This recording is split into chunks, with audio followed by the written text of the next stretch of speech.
Hey guys, Sean here, and you're about to watch a weekly Q&A call that I do in the free Facebook group. Before you do so, I just wanted to invite you real quick to join the Facebook group so that you can exchange ideas with other publishers, mastermind, connect with them. So far, we have over 4,000 members and it is growing quickly. You will also receive two bonuses by joining. The first one is how to generate lasting income on Amazon KDP case study. This is basically a case study to show you how I went from zero to multiple six figures on Amazon KDP. And the second reason why you want to join is so that you can attend these weekly Q&A call live and ask me questions directly. So I hope to see you inside the group and enjoy the video. All right, perfect. So hopefully the video isn't cutting off here. Everything is smooth. And as always, we're gonna wait a couple minutes, but in the meantime, while we're waiting, I just want to explain that this is a weekly Q&A that we do. So if you're watching this, if you're watching the recording on YouTube, as an example, because I started re-uploading this on YouTube, you can definitely join the Facebook group if you want to ask me questions live and go from there. But we do have some questions that was submitted prior to this call. So I want to start answering that. And if you guys have any additional questions, then definitely let me know. Just type it away in the chat. And I do have something that I want to quickly touch on that I see a lot of people kind of messing up in terms of publishing. And I think it'll be a good topic to talk about this week, which is basically how to stand out from your competition. I think I touched on this a little bit in the previous weeks, but I want to touch on it a little more because if you understand this, then the way you do keyword research will change. And I think it's a very, very important tip to understand. Okay, so let's get started. So we have a question from Bree here. Tell us more about the coloring books. One, perfect size or pages. All right, so the perfect size for coloring books, typically it's 8.5 by 11, the biggest size that you can get, because obviously with those activity books, coloring books, 8.5 by 11 is the standard because, the bigger the better, right? The more bigger the pages that you can color in, the better, I guess. So that's the standard size. And how many pages? I don't know. I see a lot of people doing like 40 coloring pages. Comes out to, like 80 pages if you repeat the same coloring pages twice. That's what a lot of people do. But it really depends. So what you want to do is look at your competition and look at the trim size. If everybody's using 8.5 by 11, that's probably what you should use too. If everyone's using, or if everybody has 80 pages, that's probably what you should, you know, aim for too, right?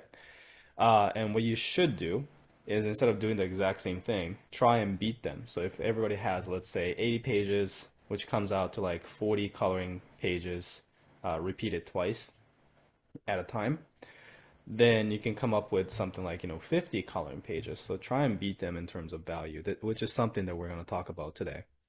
Okay. So the next thing over here, question number two, regarding the coloring pages, the prices. Well, actually, how much would it cost if we want to hire a freelancer on Upwork to make those coloring pages? Now, this also depends on the complexity of the pages, so I can't really say for sure.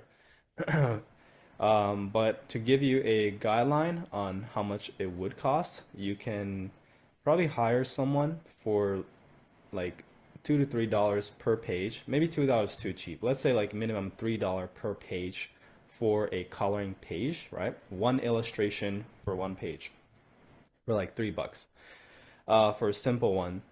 And as you get more complex, it can be up to $10 per page, $20 per page if it's like a super complex, very, very detailed adult coloring book pages. So it depends. But typically, I think $3 to $10 per page is the average. Um, and that's something, it depends on your negotiation skills too. You can pitch the fact that you want to give them a ton of work and it'll be a bulk order over time. And if you can get a discount because of that, right? If you decide to work with the freelancer consistently. So the third question Bree's asking is my experience about coloring books or my experience with coloring books. So yeah, so I actually made a couple coloring books. I don't do too much of them, just a couple of them in my niche, and I outsourced the coloring book pages. So I think I hired the pages for $3 to $4 per page, and I don't remember exactly, but the whole book came out to like 120 bucks to produce.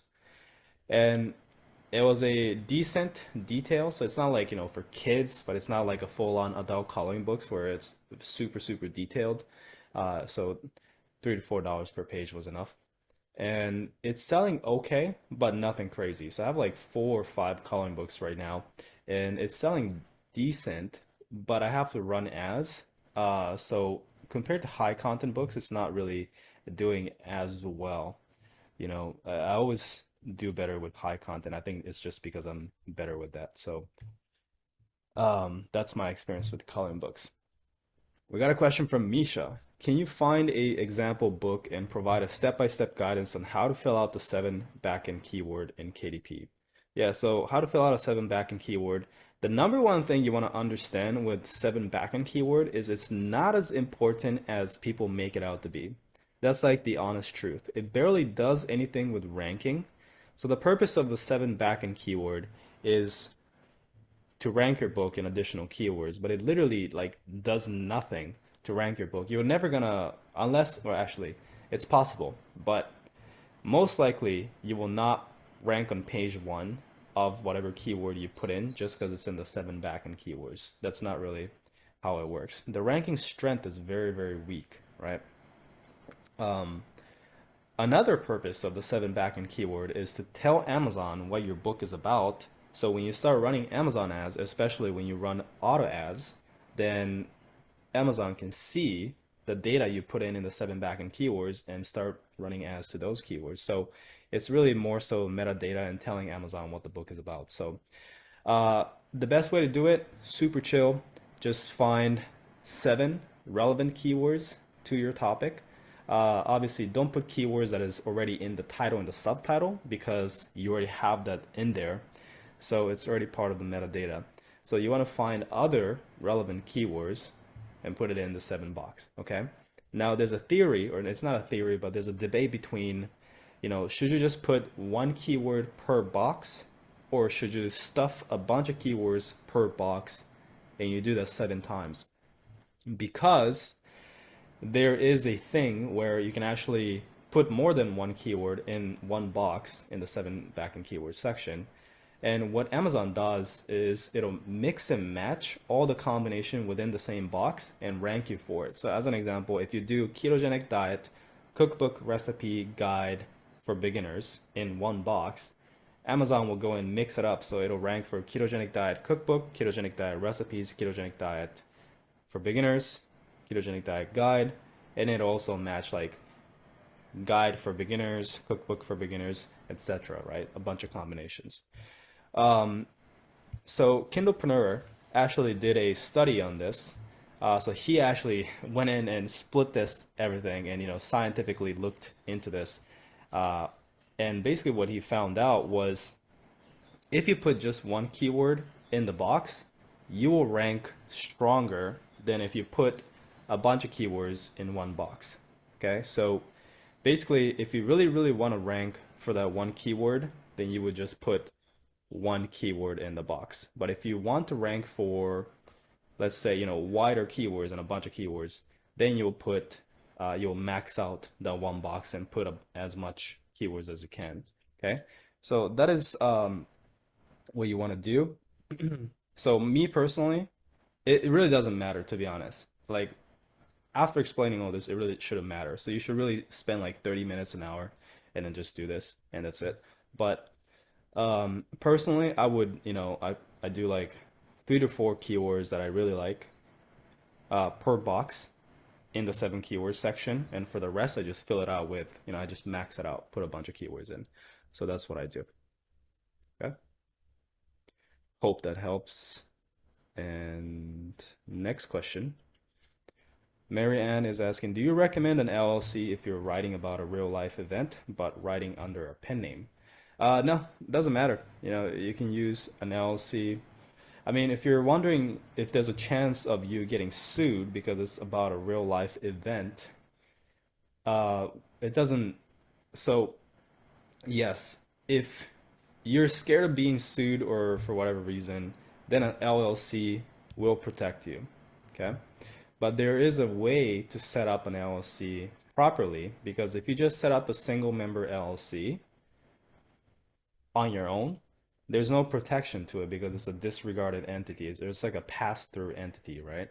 So people can still find your name, especially, I mean, there is some protection, a little bit, but for the most part, not really. So you have to set up an LLC properly. And the way it works is like you have disregarded LLCs that flows into your S corp, and then behind the S corp is you. So you need multiple layers of protection, which can get complicated. So if you want to use a service to create an LLC for you, so that you know it makes it easy for you, then you can go to seandoe.com/prime. So PRIME, schedule a call with the tax strategy team that I work with, and they can do that for you. But for the most part, I mean, you don't even need an LLC, right? If you're just writing about a real life event, you're not really violating anything, you know, unless it's a trademark term that you're writing about, which you're not. It's just a real life event. Like, let's say you're writing about Helen Keller or some historical person, right?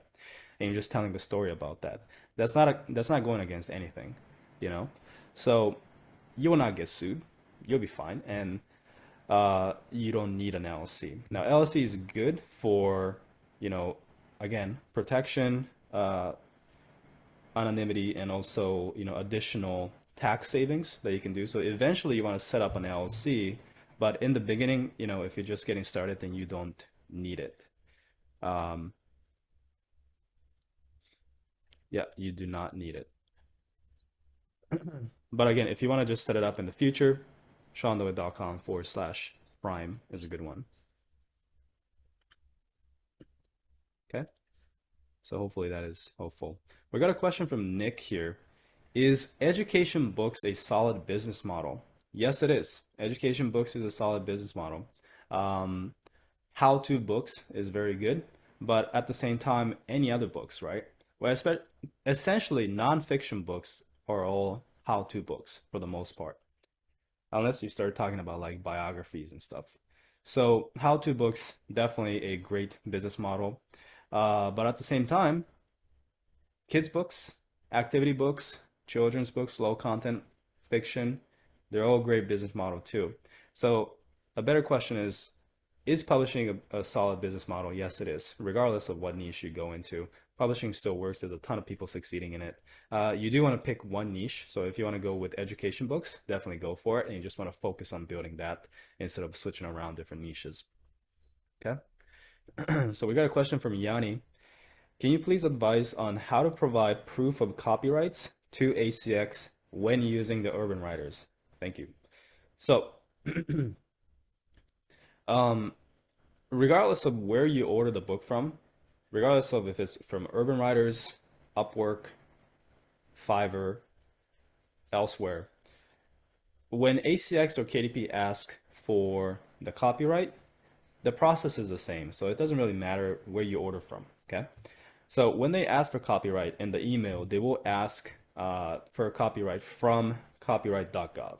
That's what they will say in the email. But I have confirmed with them, I called them up, as well as know a bunch of people who used different websites that's not copyright.gov to register their books for copyright, and then it was accepted. So ACX did say that, you know, obviously not everybody has access to copyright.gov, right? Not everyone's from the US. So you don't need to go through copyright.gov, basically. There are different websites. And the issue with copyright.gov, obviously, if you can go through it, that's probably the best chance to getting accepted. But it's $65 per copyright, and it takes 2 to 4 months for them to accept you and then mail you, like physical mail you the copyright. It's a long time, right? So there is another website called Protect My Work, and that will also do it for you. And it's instant, it's much cheaper. So the process is the same, whether you go through Protect My Work or different websites too, or copyright, you just go through it, file a copyright, and then send it to ACX and KDP. Okay, so it doesn't really matter whether it's coming from the Urban Writers or other sites, once again.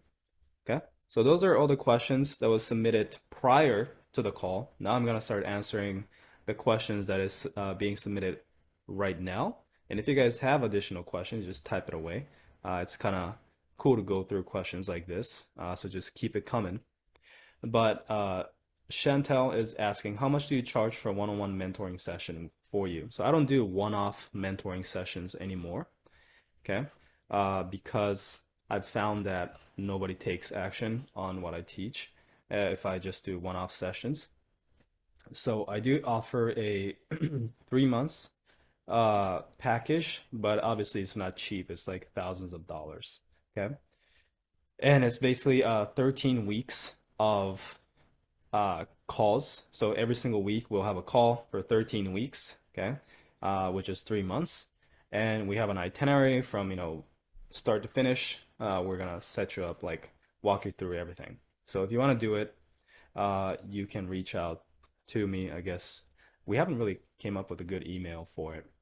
Um, Let me know in the Facebook group.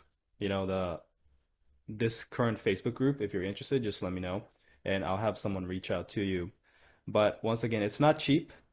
It's not cheap, and it's not something that I actively push. I have it for people who ask, right? It's not something that I'm pitching. So personally, if you're on a budget, then you can just get my course, the Royalty Hero course. And if you're curious about that, then that is seandoe.com/FSP, I think, or Royalty Hero is like, it's in the link in every single one of my YouTube videos too. But that covers everything. Plus you get a free Facebook group and, you can answer questions there. And I also do weekly Q&A too. So, the support is there in the course, right? But if you need additional one-on-one support, and if you do have the budget and if you're up for it, then I do offer the one-on-one. Just post in the Facebook group and we'll have someone reach out. So, that is all the question that we have. So if you guys have additional questions, type it away. But in the meantime, I do want to cover one thing, uh, I think, for this week's topic, which would be how to stand out from your competition. So this is something that I was thinking about recently because a lot of people seems to have a not an accurate understanding of keyword research and how to identify competition. Okay, so let me look at my notes real quick to explain this in order. So basically, there's many ways to stand out. Okay, so it's not as simple as get more reviews than your competition. You can have less reviews than your competition, and you can stand out. You can be the #1 book. And that's what people don't understand, right? When I share keywords, like say in my YouTube videos, when I say, the best keywords for this, best keywords for that, and obviously those videos, there's a little bit of hype to it because, it's one of those keyword sharing videos. But at the same time, I do research and make sure it's profitable and, it's decent, right? But then there's comments like, good luck getting 2,000 reviews, right? So this guy is basically saying you can't compete because there are other books having 2,000 reviews. And in his mind, and in a lot of people's mind, if there's other books with 2,000 reviews, you have to get 2,000 or more reviews to compete because literally everything else is the same, is what they think, or I guess the way they approach it, right? So yeah, guys, if you make the exact same book than your competition and there's no difference between your book and their book, obviously the only difference is going to be reviews, okay? So if that's the approach that you take, then yeah, I mean, you just got to get more reviews. But why are you making the exact same book as your competition? Why are you just ripping them off, right? Why not just do something unique about your book so that you're not directly like you are competing with them, but there's a difference like outside of just reviews, right?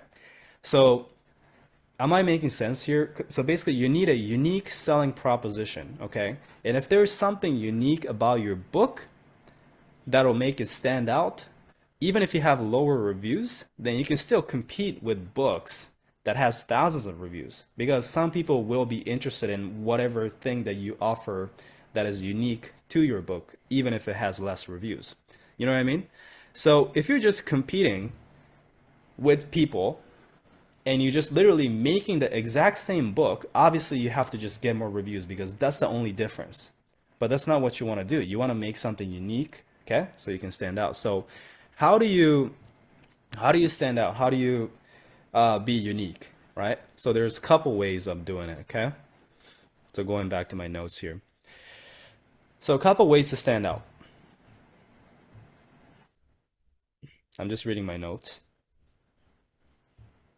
Yeah. And then I was just basically ranting in my notes like people who complain about reviews and saturations just don't know how to be creative. They don't know how to offer something unique to the market, so they don't know how to stand out, right?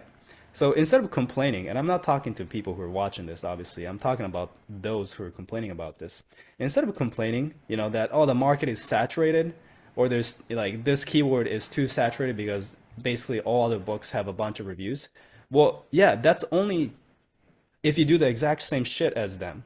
So if you do something unique, you can stand out, okay? So saturation matters a lot less. So I hope you guys understand this for those who are watching, because then now it opens up a lot of doors for you, a lot of opportunities, right? You can go into these keywords that you thought was impossible because now you know how to stand out. So how do you stand out? First off, book covers. Just literally just having a nicer book cover or more, unique, different book covers. Instead of ripping off your competition and making a similar book cover again, just do something different, right? Use different colors, use different designs. Just by having a nice, unique book cover will help like your book stand out and sell more. So that's like the easiest thing to do. Okay. Next, obviously, is more reviews. So if you literally have everything the same, then more reviews would help because of social proof. But there are other ways to do it. Next is, so basically there's two ways to stand out: being better and being unique. Okay, you can either do the same thing and be better, or you can like teach the same concept but in a completely different way. So let me tell you what I mean. So being better, couple ways. More value. So if your competition has 200 puzzles, you can have 300 puzzles. If your competition has 200 recipes, you can have 300 recipes, right? Just we're doing the same thing, but you're offering more value. So that's like another easy way to compete and stand out, okay? Now, another way, so basically you can change your approach to stand out. So the next way to stand out is less time to desired results. Okay, so what do I mean by that? If all your competitors has books on, let's say, how to lose weight in 30 days, okay, you can come up with a book on how to lose weight in 7 days. I don't know if it's possible, or I know it's possible, but it's like basically copywriting, right? So you're offering the same results of losing weight, but now you're offering it in a shorter time. So you're doing it 7 days, your competitors is doing 30 days. Okay. So less time to desired results, which desired results is losing weight, is a value and a unique proposition in itself. Okay. So, another example, learn how to crochet in 10 minutes or something like that. If all your competitors is teaching learn how to crochet in 7 days or something like that, then you can just say learn how to crochet in 10 minutes, right?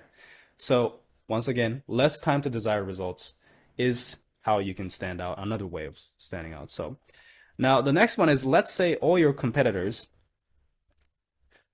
or actually two ways, right? If all your competitors has a guide on something, but it's not like a complete guide, then you can come up with a complete guide, literally that covers everything.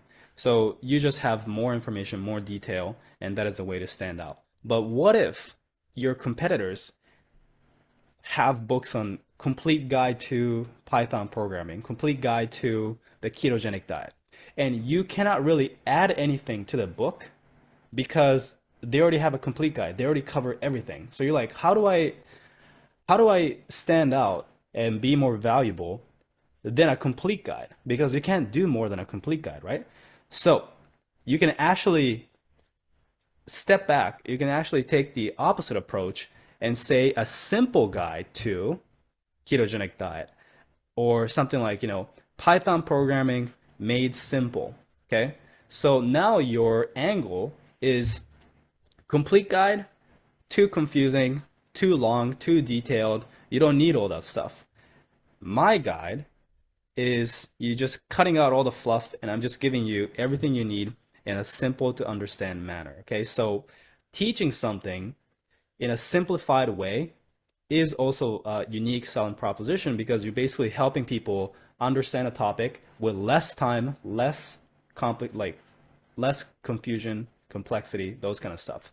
So if everybody else offers a complete guide, you can offer a simple guide or simplified guide. Okay, that is another unique angle that you can take. Okay, so many ways to do this. Next is being unique. So now we're talking about instead of adding value, we can literally just be unique. Okay, so if everybody's teaching how to lose weight with diet and exercise, then you can teach how to lose weight without diet and exercise. So the end goal is still the same, losing weight, but now you're teaching it in a different way, right? The process is different. So the end goal is still losing weight, but you're teaching it without diet and exercise. Others are teaching with diet and exercise. Okay. So yeah, that is what you can do in terms of different angles. So if you have a topic that offers the same end goal, but you can change the approach to it, then that is a great way to stand out. And that's pretty much how you do it. So I'm gonna delete this notes here. So hopefully that quick lesson was valuable because if you can do this, right? If you can do this, it doesn't matter like what your competitor's review count is, keyword saturation, because once again, you're unique in itself. You're doing something different, okay? So we got some more questions here in the comment section, so I'm gonna start answering it. But Yanni, I published my book and I would like to run some ads. Should I wait until I get my audiobook ready? No, you can start running ads right now. So you don't have to wait until the audiobook is done. What I recommend is you wait until, you get 10, 15 reviews though, because as without some reviews is going to be very hard to convert. So get reviews first. Unless it's a low content book, it's the same process. Even with low content, you want to get reviews, but it converts better than high content when it comes to just running ads to books with no reviews. So that's definitely something you can do. Marianne, for the LLC, did you say to go to seandoet.com Prime? Yes, I was wrong. Sorry about that. Let me get the actual link. It's seandoet.com/prime. Yeah, actually, I think it was Prime.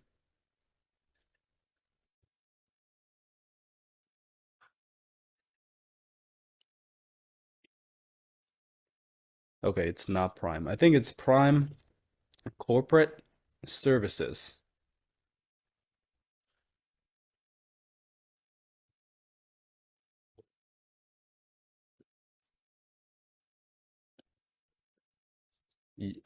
Yeah, Prime Corporate Services.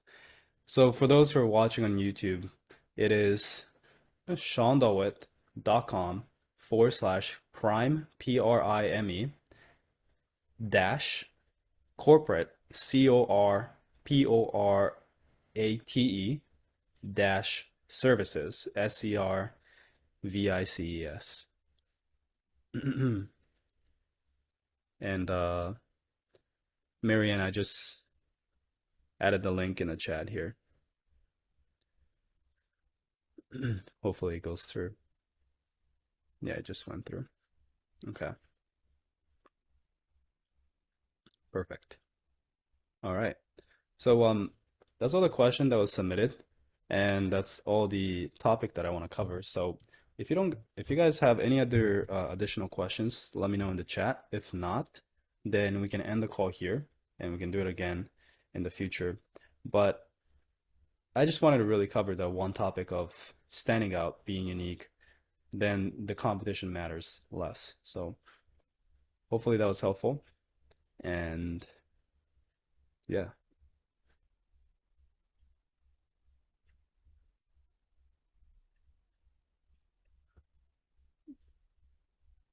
Mhm. All right, guys. I think that's it for today. So I'll end the call here. Thanks for those who submitted questions. Thank you for those who are tuning in right now. And yeah, for those who are watching, if you guys want to join the group, the link is below the video. If you're watching this on YouTube, I mean, so the link is below this video. And thank you so much. Have a nice day, and I'll see you guys